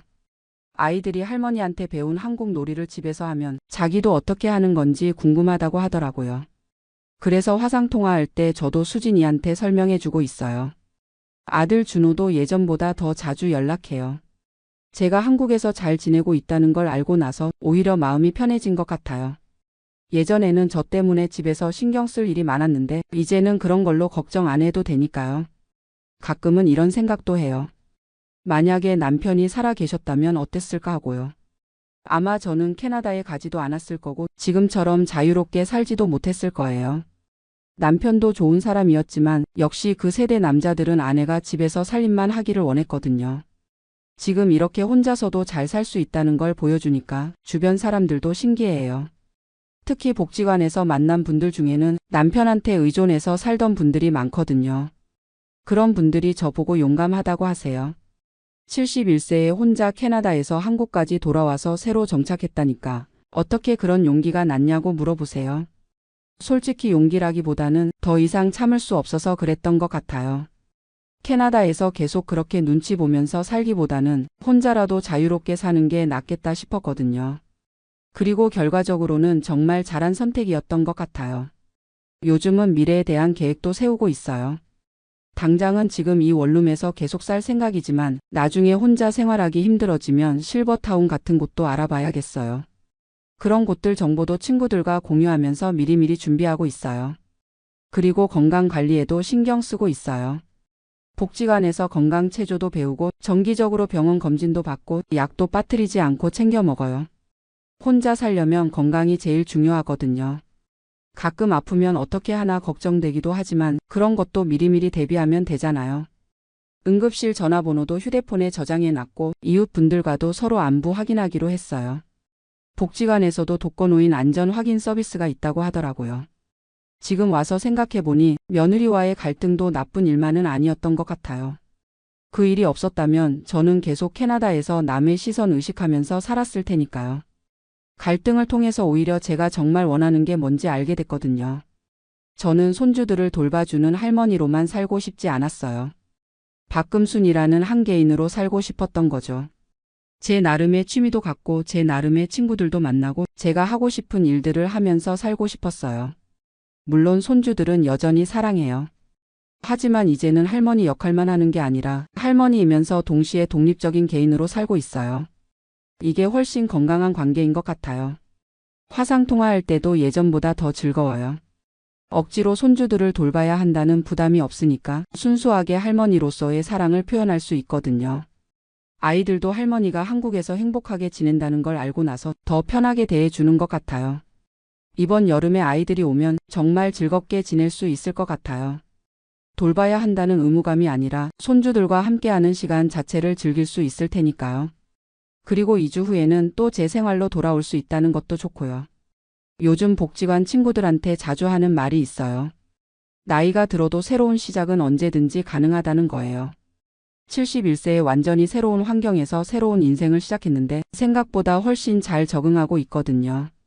물론 젊을 때만큼 체력이 좋지는 않지만 대신 경험과 지혜가 있으니까 더 현명하게 살 수 있어요.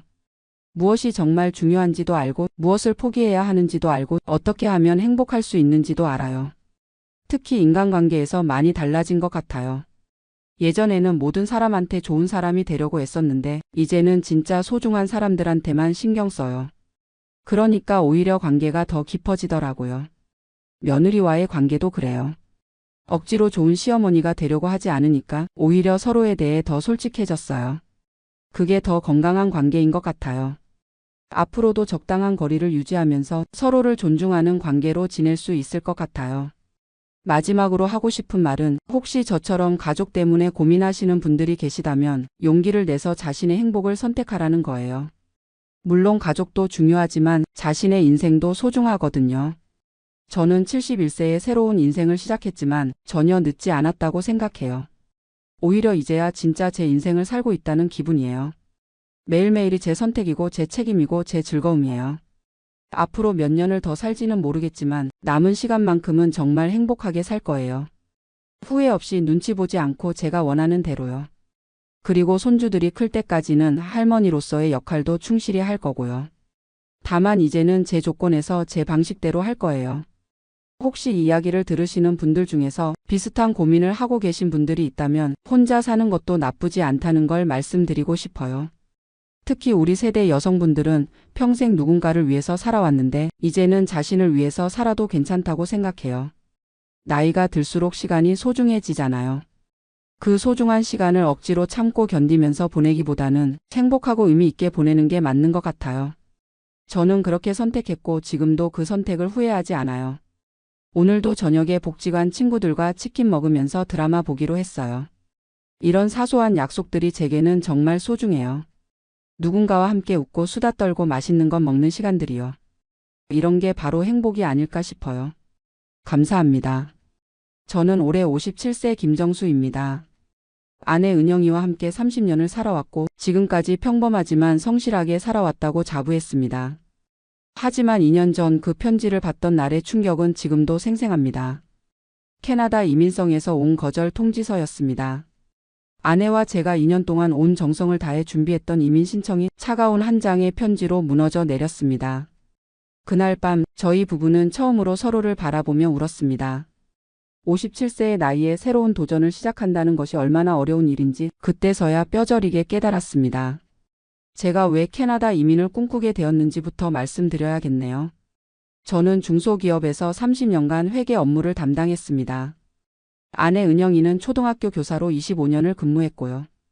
두 아이를 키우며 늘 바쁘게 살았지만 그래도 행복했던 시간들이었습니다. 큰딸 수진이는 대학 졸업 후 캐나다로 유학을 갔습니다.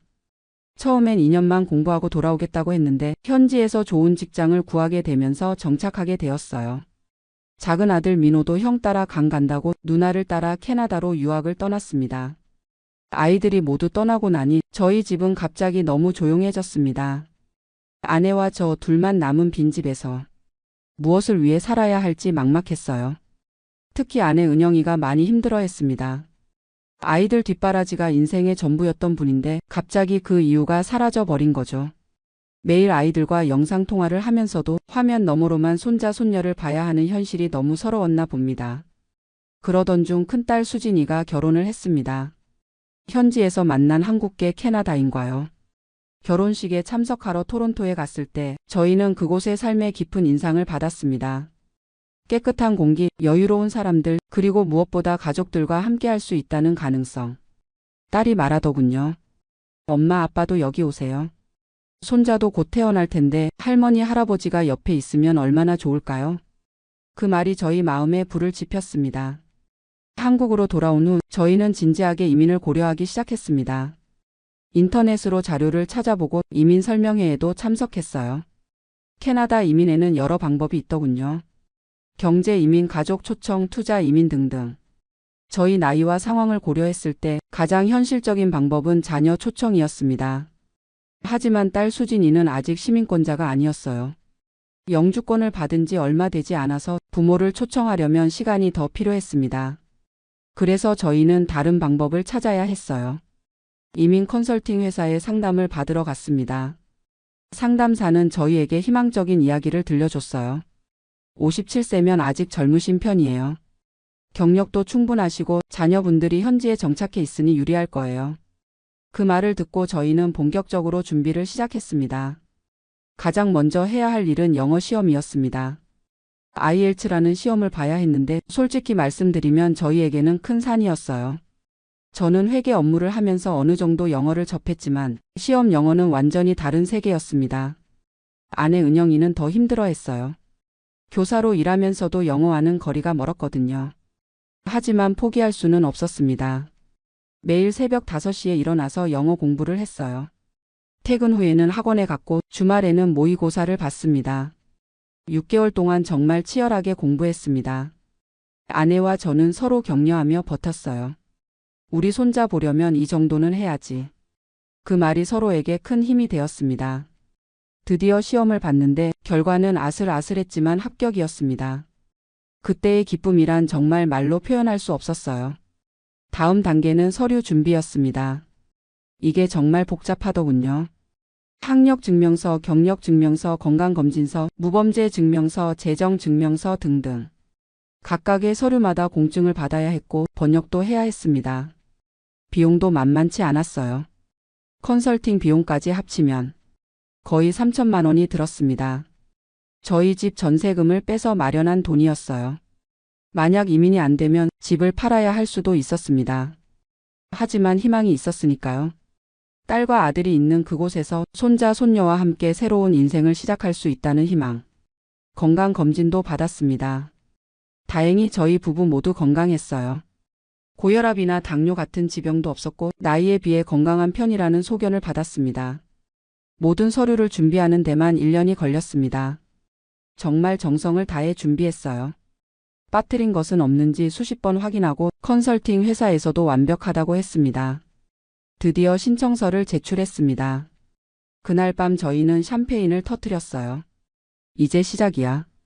곧 캐나다에서 만날 수 있을 거야.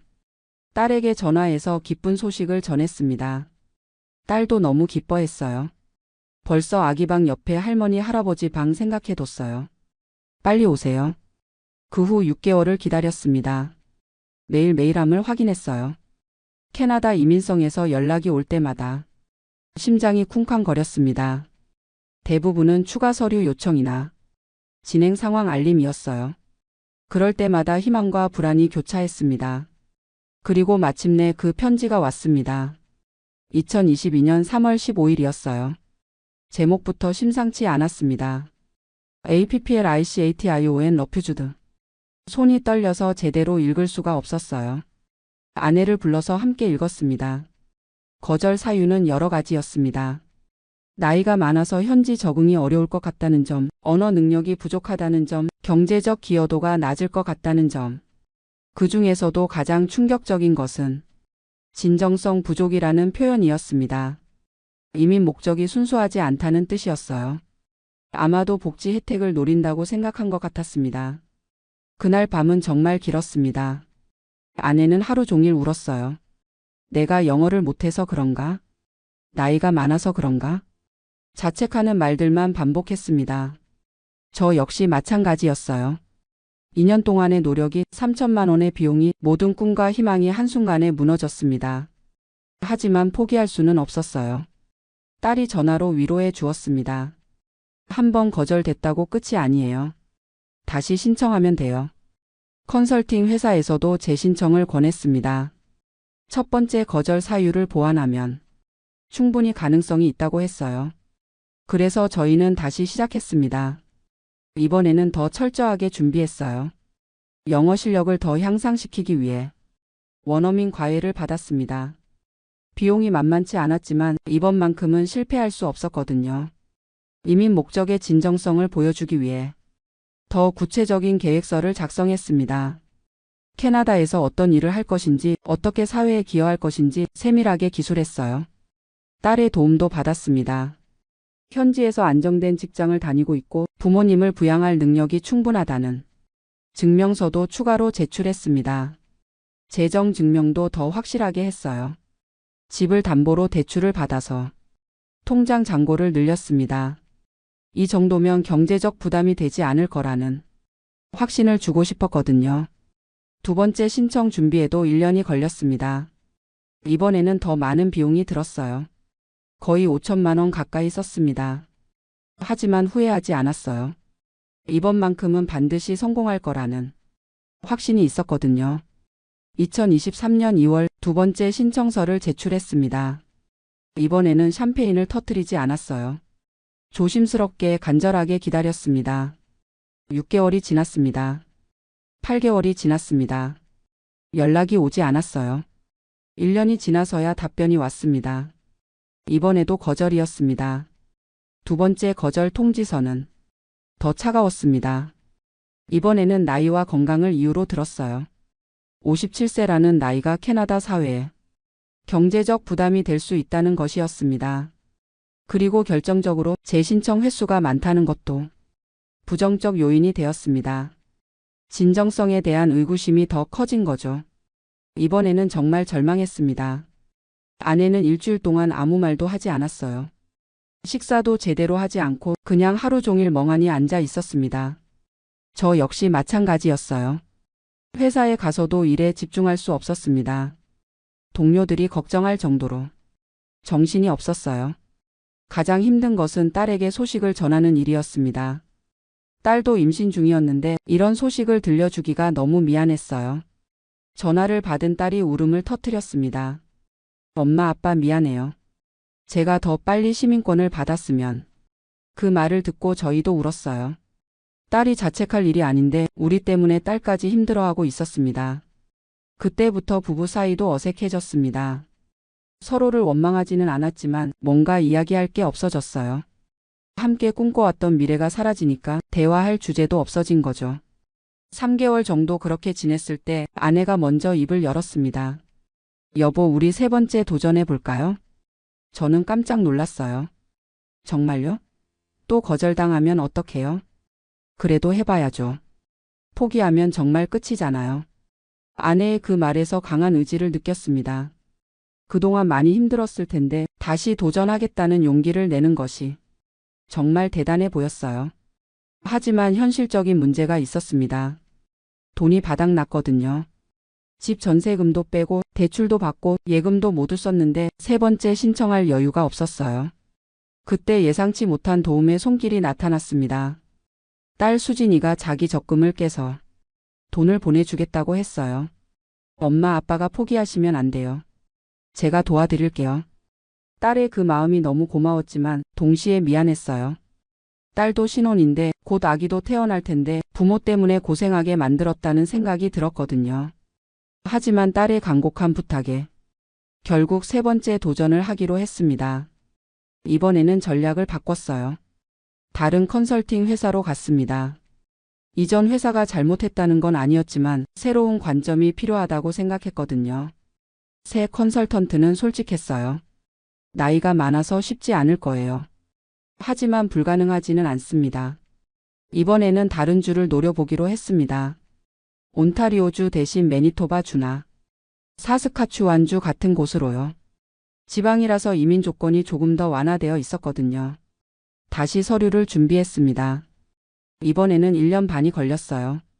더 까다로워진 조건들 때문에 준비할 게 더 많았거든요. 특히 건강검진이 문제였습니다.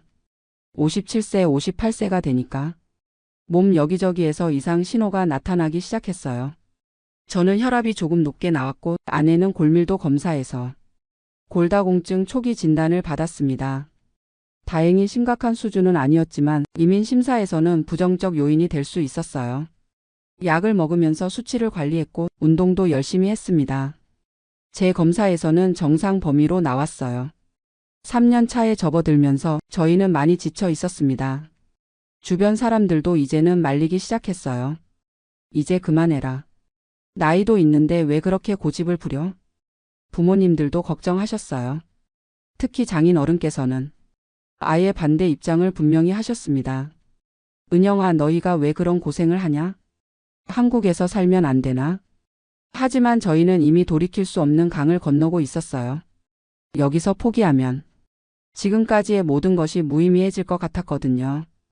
2024년 5월 3번째 신청서를 제출했습니다. 이번에는 정말 마지막이라는 각오로 했어요. 더 이상은 무리라는 걸 알고 있었거든요. 나이도 59세가 되었고 경제적으로도 한계에 다다랐습니다. 6개월을 기다렸습니다. 이번에는 심사 기간이 길어졌어요. 아마도 이전 거절 이력 때문에 더 까다롭게 심사하는 것 같았습니다. 그리고 마침내 2024년 12월 3일 최종 답변이 왔습니다. 이번에도 거절이었습니다. 3번째 거절 통지서에는 더 구체적인 이유가 적혀 있었어요. 나이로 인한 경제활동 가능성 부족, 반복된 신청으로 인한 진정성 의심, 그리고 현지 적응 가능성에 대한 의구심. 마지막 문장이 가장 아팠습니다. 재신청을 권하지 않음. 이제 정말 끝이라는 뜻이었어요. 그날 밤 저희 부부는 처음으로 진지하게 이야기했습니다. 여보, 이제 정말 포기해야 할까요? 아내가 먼저 말했어요. 평소 같으면 다시 도전하자고 했을 텐데 이번에는 달랐습니다. 글쎄요. 너무 많은 걸 잃은 것 같아요. 실제로 그랬어요. 집은 이미 팔았고 지금은 전세로 살고 있었습니다. 예금은 바닥났고 대출만 늘어났어요. 무엇보다 3년 동안 다른 모든 것을 포기하고 오직 이민만 생각하며 살았던 시간들이 허무하게 느껴졌습니다. 하지만 그 순간 딸에게서 전화가 왔어요. 엄마, 아빠 들으셨어요? 아기가 태어났어요. 첫 손자가 태어난 거였어요. 갑자기 서너 달 일찍 태어났다고 했습니다. 지금 병원에 있는데 아기가 너무 작아서 걱정이에요. 엄마, 아빠가 여기 계시면 얼마나 좋을까요? 딸의 울음 섞인 목소리를 들으니 가슴이 미어졌습니다. 이런 중요한 순간에 옆에 있어주지 못한다는 것이 정말 안타까웠어요. 그 후 한 달 동안 저희는 많은 고민을 했습니다. 계속 도전할 것인가, 아니면 이제 현실을 받아들일 것인가. 결국 저희가 내린 결론은 포기였습니다. 더 정확히 말하면 다른 방법을 찾기로 한 거예요. 59세의 나이에 새로운 나라에서 새로운 삶을 시작한다는 것이 얼마나 큰 도전인지 깨달았거든요. 대신 저희는 다른 계획을 세웠습니다. 1년에 2번씩 캐나다에 가서 몇 달씩 머물기로 한 거예요. 관광 비자로는 6개월까지 체류할 수 있으니까 그 기간 동안 가족들과 함께 지내는 거죠. 물론 영주권자가 되는 것과는 다르지만 적어도 손자를 키우는데 도움을 줄 수는 있을 것 같았어요. 경제적으로도 현실적이었습니다. 한국에서 연금을 받으면서 캐나다에서 몇 달씩 지내는 정도라면 감당할 수 있을 것 같았거든요. 이 결정을 내리고 나니 마음이 한결 편해졌습니다. 3년 동안 이민만 생각하느라 다른 모든 것을 놓쳤다는 걸 깨달았어요. 친구들과의 관계도 소홀히 했고 취미생활도 포기했고 건강관리도 제대로 하지 못했습니다. 이제는 한국에서의 삶도 소중하게 여기기로 했어요. 은퇴 후 계획도 새로 세웠습니다. 아내는 퇴직 후 평생교육원에서 아이들을 가르치는 일을 하고 싶어 했고 저는 작은 카페를 운영해 보고 싶었어요. 그리고 1년에 2번 캐나다에 가서 가족들과 시간을 보내는 것. 완벽하지는 않지만 현실적이고 지속 가능한 계획이었습니다. 첫 번째 캐나다 방문은 2025년 2월에 할 예정입니다. 손자를 처음 만나는 날이에요. 딸이 말하더군요. 엄마, 아빠, 비록 여기 살지는 못하지만 그래도 자주 올 수 있잖아요. 손자가 할머니, 할아버지를 기다리고 있을 거예요. 그 말을 듣고 저희는 깨달았습니다. 중요한 건 어디에 사느냐가 아니라 가족과 함께하는 시간이라는 것을요. 지금 생각해보면 3년간의 도전이 완전히 헛된 것은 아니었어요. 그 과정에서 저희 부부는 더 단단해졌고 영어 실력도 늘었고 무엇보다 포기하지 않는 의지를 배웠습니다. 물론 아쉬움은 남아요. 만약 10년만 젊었다면, 만약 영어를 더 잘했다면, 만약 다른 방법을 선택했다면. 하지만 그런 가정은 의미가 없다는 것도 알게 되었습니다. 지금 저희 나이에 할 수 있는 최선을 다했다는 것으로 만족하기로 했어요. 최근에 아내와 함께 한국어 교사 자격증을 준비하고 있습니다. 캐나다에 갔을 때 현지 한국 학교에서 아이들을 가르칠 수 있을지도 모르거든요. 짧은 기간이라도 그곳 사회에 조금이나마 기여할 수 있다면 좋겠어요. 저는 요리를 배우고 있어요. 손자에게 한국 음식을 해주고 싶거든요. 딸이 어릴 때 좋아했던 김치찌개, 된장찌개 같은 것들을요. 그리고 사진 촬영도 배우고 있습니다. 손자의 성장 과정을 기록해서 나중에 추억으로 남겨주고 싶어요. 어제 딸에게서 영상 통화가 왔어요. 손자가 처음으로 할머니라고 말했다면서 영상을 보내줬습니다. 화면 속의 작은 아이가 할머니, 할아버지라고 부르는 모습을 보니 눈물이 났어요. 아직 만나지도 못했는데 우리를 기억하고 있다는 게 신기하고 고마웠습니다. 이제 2월 캐나다 방문까지 한 달 정도 남았어요. 매일매일이 설레고 기대됩니다. 비록 그곳에 영원히 정착하지는 못하지만 그래도 가족과 함께할 소중한 시간들이 기다리고 있으니까요. 저와 같은 고민을 하고 계신 분들께 감히 조언을 드린다면 꿈을 포기하라는 말은 하고 싶지 않아요. 저희도 끝까지 노력해 봤으니까요. 하지만 현실적인 계획을 세우는 것도 중요합니다. 나이와 상황을 고려해서 가능한 범위 내에서 최선을 다하는 것, 그것이 진정한 지혜가 아닐까 싶어요. 그리고 무엇보다 과정에서 소중한 것들을 놓치지 마세요. 저희는 3년 동안 이민만 생각하느라 현재의 행복을 많이 놓쳤거든요. 지금 이 순간도 소중하다는 것, 그것을 잊지 마시기 바랍니다. 며칠 전 아내와 함께 시장에 갔어요. 딸이 좋아하는 한국 과자들을 사려고요. 캐나다에 갈 때 가져다 주려고 했거든요. 그런데 가게 아주머니가 말씀하시더군요. 자주 오시는 분들인데 요즘 안 보이더라고요. 어디 멀리 가셨나 했어요. 그 말을 듣고 깨달았어요. 저희가 이민 준비하느라 얼마나 바빴는지 동네 사람들과의 소소한 인사도 놓쳤다는 것을요. 이제는 그런 일상의 소중함도 다시 찾아가려고 합니다. 아침에 동네 산책하며 이웃들과 인사하고 주말에는 친구들과 만나서 수다 떨고 가끔은 부모님께 안부 전화드리고 그런 소소한 행복들이 사실은 가장 중요한 것들이었는데 너무 큰 꿈만 쫓다가 놓쳤던 거죠.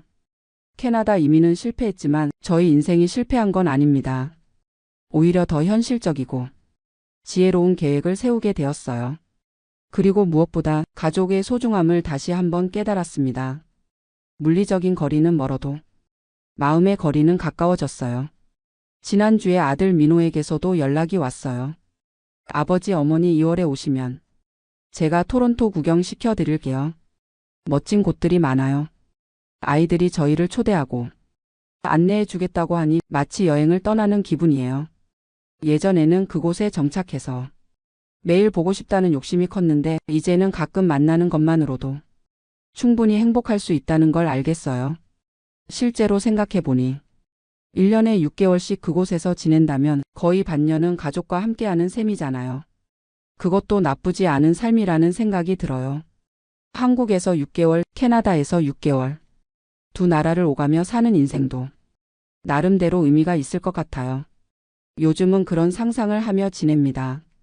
한국에서는 여유롭게 취미생활을 하고 캐나다에서는 손자 손녀와 추억을 만들고 완벽하지는 않지만 현실적이고 행복한 계획이에요. 지금까지 긴 이야기를 들어주셔서 감사합니다. 저희의 경험이 누군가에게는 도움이 되었으면 좋겠어요. 특히 비슷한 나이에 이민을 고민하시는 분들께는 신중하게 결정하시라고 말씀드리고 싶어요. 물론 불가능한 건 아니지만 많은 준비와 각오가 필요하거든요. 그리고 무엇보다 현재의 삶도 소중히 여기시기 바랍니다. 먼 곳에 꿈만 쫓다가 지금 여기에 행복을 놓치지 마세요.